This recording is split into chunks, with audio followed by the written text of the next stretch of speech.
Dear friends, the Kathua rape incident has been widely reported throughout the globe. Everybody everywhere is talking about it. People are shocked and forming opinion about India. Therefore, the topic of this audio blog of Iqbal Amrohi is: know what world is saying about Kathua? IMF view is important. Hello friends. The Kathua rape incident has shaken the whole country of India. This case has been widely reported around the world. Rapes have become a normal thing in India. One lady member of Indian Parliament from the ruling Bhartiya Janata Party, BJP, even stated that rape is a part of Indian culture. The question then is that why the Kathua incident is different from such other incidents in the country? And, why everybody is talking about it? The reason is that not only the local people but even the party which is a part of the coalition government in the state of Jammu and Kashmir and which is also ruling at the centre in India are seen supporting those who are accused of committing the heinous crime. Two BJP ministers of the coalition government of Jammu and Kashmir participated in rallies demanding the investigation by a central agency. The question is that how the ministers can say that they do not trust the police of their own government? Lawyers are considered to be the officers of the court. They are supposed to help the courts in delivering the justice. But in this case, they obstructed the delivery of justice. The lawyers organized protests because of which the state police could not file the charge sheet against the accused in the court for 6 hours. Therefore, the way the local people, the lawyers, and the BJP behaved in this case, caused great anger in India and abroad, and it sullied the image of this country at the world level. Friends. It is not possible to collect here comments of all newspapers and other media of the world. Therefore, I will only mention just a few of them here.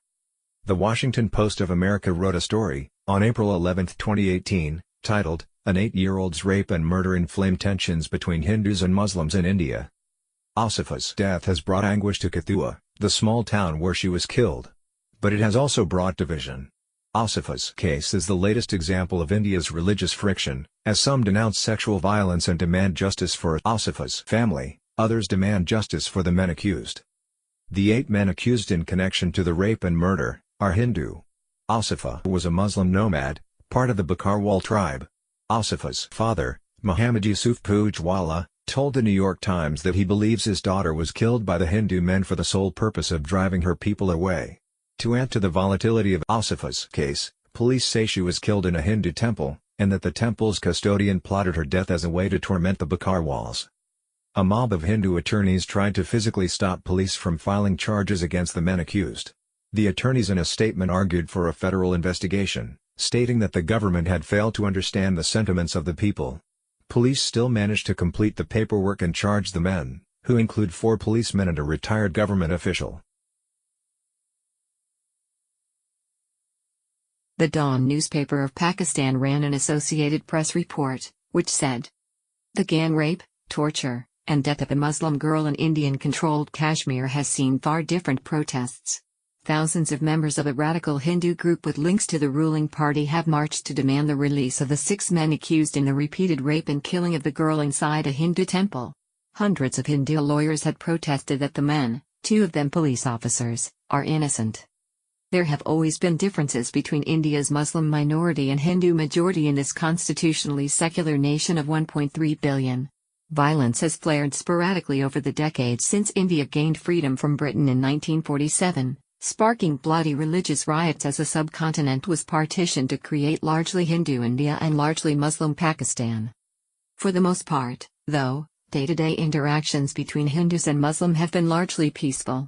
But that polite distance has widened into a schism since 2014 when the Hindu nationalist Bhartiya Janata Party, BJP, was swept into power in a decisive election victory. India's religious minorities, especially the Muslims who form 13% of the population, have felt increasingly isolated since then, as attacks by Hindu extremist groups have risen.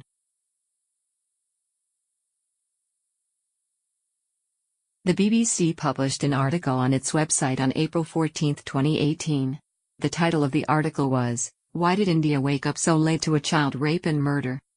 On 17 January, her battered body is recovered from a forest in Kathua district. Through February, police arrest 8 men. There are protests in the summer capital, Srinagar, demanding a special probe into the incident. The incident is covered promptly and prominently by the local media in the Muslim-dominated valley. So why does this story from Kathua make it to national news networks only in mid-April? Why does it evoke delayed outrage and anger? Why does this happen only after Hindu right-wing groups protest the arrest of the accused, who also belong to a Hindu community? In this instance, one could possibly cite religious honor as another reason for why most national media avoided reporting on the crime. The support was shown to the accused by Hindu right-wing groups, and 2 ministers from the ruling Bhartiya Janata Party, BJP, has shocked many. Writing in the Indian Express newspaper, Pratap Mehta, a leading public intellectual, agreed, saying the Kashmir rape and murder proves without exaggeration that India's moral compass has been completely obliterated, carpet-bombed out of existence by the very custodians of law, morality, and virtue who give daily sermons on national pride. New York Times editorial board wrote an article on April 16, 2018, titled, "Modi's Long Silence as Women in India Are Attacked." Here are some excerpts. Prime Minister Narendra Modi of India tweets frequently and considers himself a talented orator. Yet he loses his voice when it comes to speaking out about the dangers faced by women and minorities who are frequent targets of the nationalist and communal forces that are part of the base of his Bhartiya Janata Party. Until last week, he declined to address the attack on the girl, in the northern state of Jammu and Kashmir, by men who wanted to frighten and drive away her nomadic Muslim community, the Bakarwals, from an area that is dominated by Hindus. To read about what happened to the girl, who was held and abused at a Hindu temple, over several days is to plumb the depths of human depravity. Mr. Modi has also been reluctant to talk about a rape accusation against a state lawmaker from his party in India's most populous state, Uttar Pradesh, which is governed by the BJP. On Friday, Mr. Modi said that these cases had brought shame on the country and that our daughters will definitely get justice. But his remarks ring hollow because he waited so long to talk about the cases and spoke in broad generalities, describing the crimes as incidents being discussed since past 2 days. He has taken a similar approach in the past when addressing cases in which vigilante groups affiliated with his political movement have attacked and killed Muslims and Dalits, members of India's lowest caste, who they falsely accused of killing cows, which are sacred to Hindus. Mr. Modi's silence is as perplexing as it is distressing.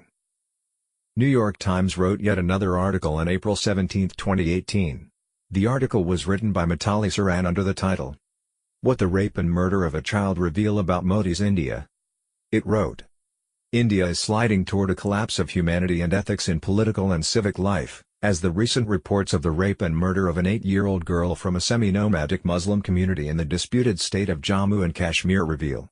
Politicians from India's governing Bhartiya Janata Party defended the men accused of the crime and ignited a furious debate about the fundamental character of the country. The child was abducted in January and imprisoned for a week in a temple, where she was drugged, starved and raped repeatedly before being murdered. Her body was thrown into the forest. At the time the crime passed without much comment beyond the local press. Outrage finally exploded last week, after a front-page report in the Indian Express newspaper revealed terrifying details from the police charge sheet, including the fact that one of the accused, a police officer, had asked his co-conspirators to hold off killing the child so that he could rape her once more.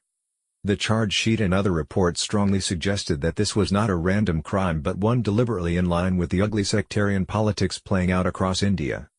Intimidation of religious minorities and violence against them has increased since Prime Minister Narendra Modi led the Bhartiya Janata Party to power in 2014. India's traditional secularism is now locked in battle with the new majoritarian, Hindu chauvinist politics he represents. The Guardian of London published an article on April 18, 2018, written by Umrit Wilson under the title, "India is a Republic of Fear. The UK must keep the pressure on Modi." As Indian Prime Minister Narendra Modi lands in the UK, the details of 2 horrific rape cases in India have emerged. Huge protests are rocking India, and in London, angry people of Indian origin are taking to the streets to protest against Modi's policies. It would be wrong, however, to see these cases as simply part of the violence against women which has been endemic in India.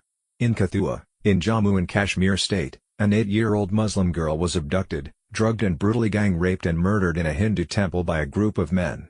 According to the charge sheet of those arrested, it was planned and executed in order to terrorize the nomadic Muslim Bakarwal community to which she belonged and drive them out of the region. The attempt to lodge the charge sheet against the accused at a local court was followed by violent protests in their defense by a pro-Modi Hindu right-wing outfit, The Hindu Ektamanch. Two BJP ministers attended the protests and urged the crowd to obstruct the prosecution of the accused. In Unnao in Uttar Pradesh, where the chief minister is the BJP's notorious preacher Yogi Adityanath, who has a record of hate speech, a 16-year-old girl was raped. Kuldeep Singh Sengar, a BJP member of the Legislative Assembly, has been arrested. When, after almost a year of inaction by the police, the family protested, the girl's father was brutally assaulted by Sengar's supporters, the family say, then he was arrested and died in custody. In the face of mass protests, Modi finally broke his silence over these events. He condemned the incidents and promised justice to daughters, although refusing to use the word rape, but has failed to recognize the culpability of his own supporters. The reason is clear, as a feminist lawyer, Vrinda Grover points out, the Hindutva hate brigade is the BJP's core constituency. It is Hindutva, the ideology of the BJP and of the family of right-wing Hindu organizations it belongs to, which is today attempting to profoundly transform India into a monolithic Hindu nation from which minorities and dissidents are forcibly excluded. The Kathua case has also reached the United Nations. The United Nations Secretary-General Antonio Guterres on April 14, 2018, termed the gang rape and murder of an 8-year-old girl in Jammu and Kashmir's Kathua a horrific incident and asked Indian authorities to ensure that the guilty are brought to justice. I think we've seen the media reports of this horrific case, of the abuse and the murder of a young girl. We very much hope that the authorities will bring the perpetrators to justice so they can be held accountable for the murder of this young girl, Guterres spokesperson Stefan Dujarric told reporters at a press briefing. Dujarric was responding to questions about the UN chief's reaction to the gruesome rape and murder case that has sparked outrage across India and also made international headlines. Responding to attempts by some lawyers and a Hindu group to obstruct the investigation and prosecution of the gang rape and murder of an 8-year-old girl in Kathua, Jammu and Kashmir, Zahirwani, senior campaigner, Amnesty International India said on April 12, 2018. It is disgraceful that some lawyers and members of the BJP are trying to introduce religious prejudice into the investigation of this horrific crime, and block its investigation. The fact that the Chief Justice at the Jammu and Kashmir High Court actually had to order police protection for the lawyer of the victim's parents shows how deep the bigotry around this case runs. The Bar Association of Kathua has opposed the arrest of suspects in the case. On 11th of April, lawyers in Kathua staged a protest and attempted to prevent the police from filing a charge sheet in the case. The Human Rights Watch India also issued the following statement regarding the Kathua rape case.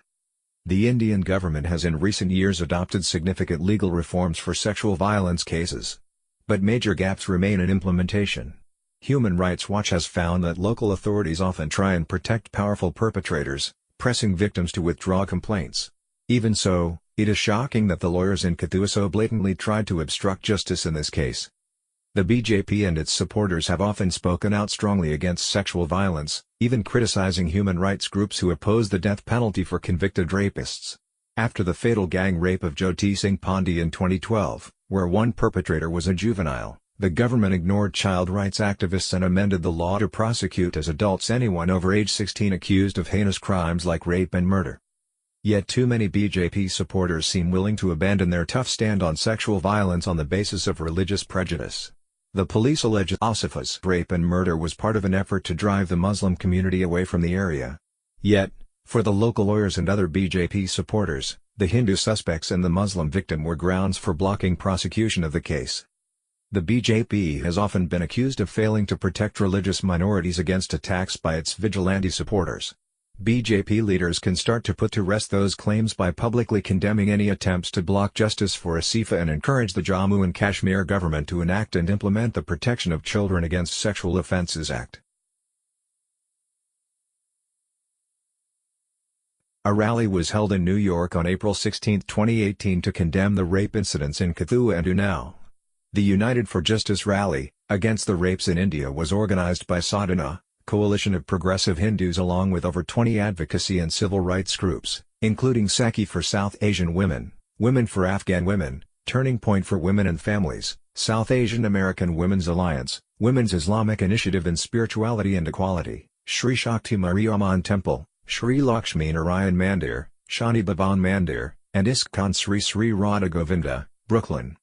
Organized near a famed statue of Mahatma Gandhi in the city's popular Union Square Park on April 16, the rally was held in response to the recent incidents of rape in Unnao, Kathua and Surat districts, as well as against many other horrors faced by South Asian women every day.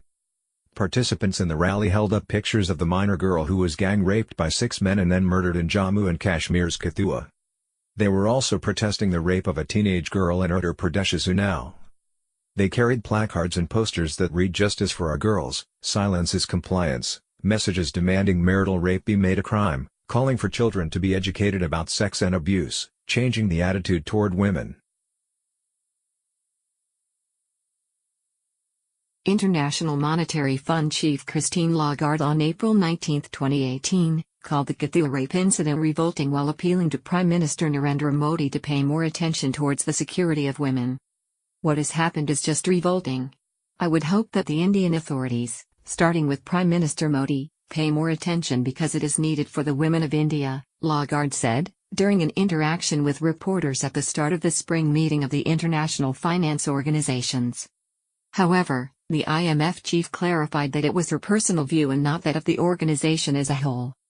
This was the second time in 4 months that Lagarde asked Prime Minister Modi to improve the conditions for women in the country. At the World Economic Forum in Davos, Lagarde said she had informed Modi that his speech did not mention much about the women in India. She said, "When I was last in Davos after Prime Minister Modi's speech, I did tell him that he had not mentioned the women of India enough. And it's not just a question of talking about them." Dear friends, Iqbal Amrohi wishes to conclude this blog by quoting from the article of the famous journalist Kiran Thapar. He wrote an article in Indian Express on April 20, 2018, under the title, "A Moral Leadership Deficit." He wrote, "This may sound like a rhetorical question, but I would strenuously argue it's not. Indeed, at the moment, for us in India, it's a particularly pertinent and relevant one. What is the most important responsibility of a head of government? I can foresee a multiplicity of answers. You could say it's to ensure economic growth and improve the living conditions of the people. Some would say it's to protect national security and the sovereignty of our borders. Others might opt for giving the country a comprehensive vision of development and then taking the necessary steps to realize it. None of these answers is wrong. It's just that they don't go far enough. The problem is they are limited to the obvious tasks any prime minister has to fulfill. My answer is different. At a time when a country is troubled, in anguish and even in a state of self-doubt, the primary duty of a prime minister is to articulate a national response around which we can all rally. This is more than political or economic leadership, it's moral or ethical leadership.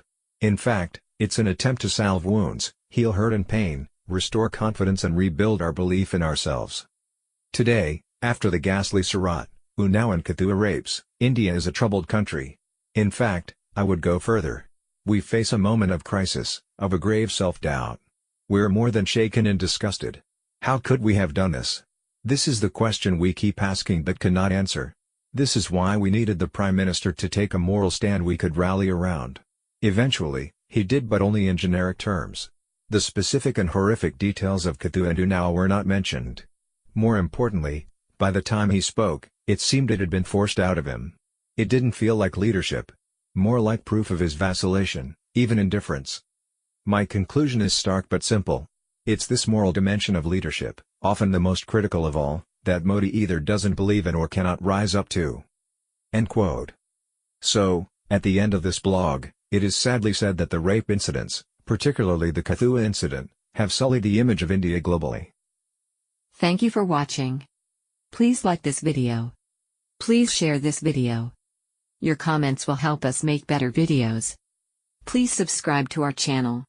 If you subscribe to our channel, you will be notified whenever any new video is uploaded on this channel. Thank you once again.